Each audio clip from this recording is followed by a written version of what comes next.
I went to Bucknell University, which is north central Pennsylvania, and went through ROTC and even took ROTC flight training at Penn State. So that once I went in the Army, I already had a private pilot's license, and I had some air sense, I guess. So when I went to flight school for helicopters, you know, I was a step ahead, I guess. I mean, when anybody said the name Vietnam, you kind of were taken aback because you knew that it might be in your future and you weren't sure. You know, my number was about 300 in the draft, so I would not have been drafted, but I was already on my way.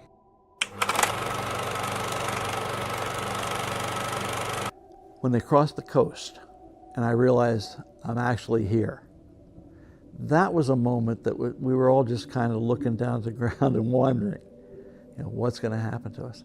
But once I flew helicopters, I realized this is a lot more fun than flying a fixed wing. We would alternate. He would go out for a couple hours, I would go out for a couple hours, and he'd come back in. Then he'd go out again and I'd come back. Well, he went out one time and didn't come back because a 51 caliber machine gun basically shot his rotor blades off. And they just went right into the ground. In fact, it took, the enemy was so thick around there that we didn't get in to actually try to retrieve the bodies for a couple of weeks.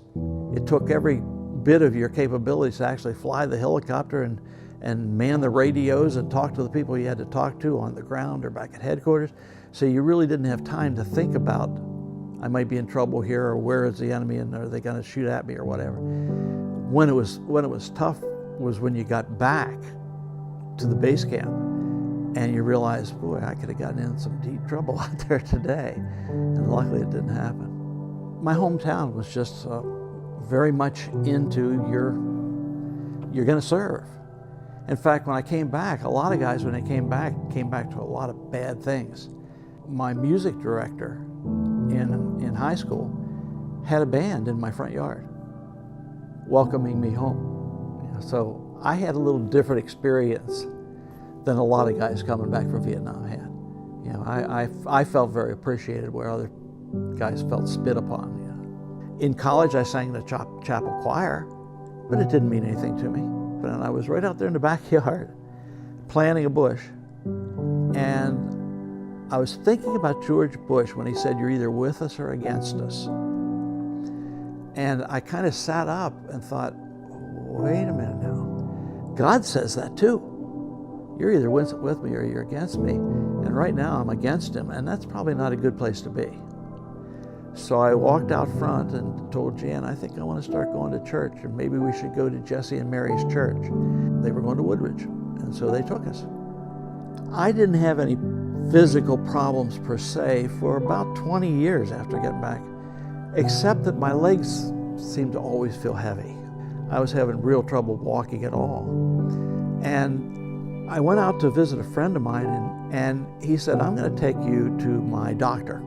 She's really good at diagnosing things.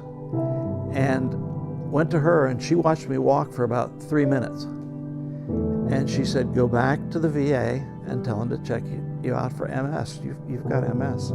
So, you know, you just sit there and say, think, move my leg, and your leg moves.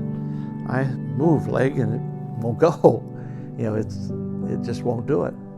But I'm lucky in one way. I mean, it's not a death sentence. You know, it doesn't kill people, but it's a life sentence.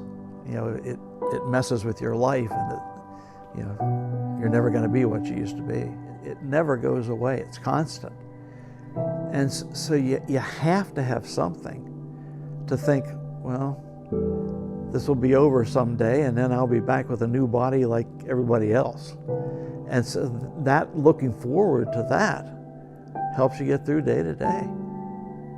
You know, and I didn't have that, you know, until about 10 years ago.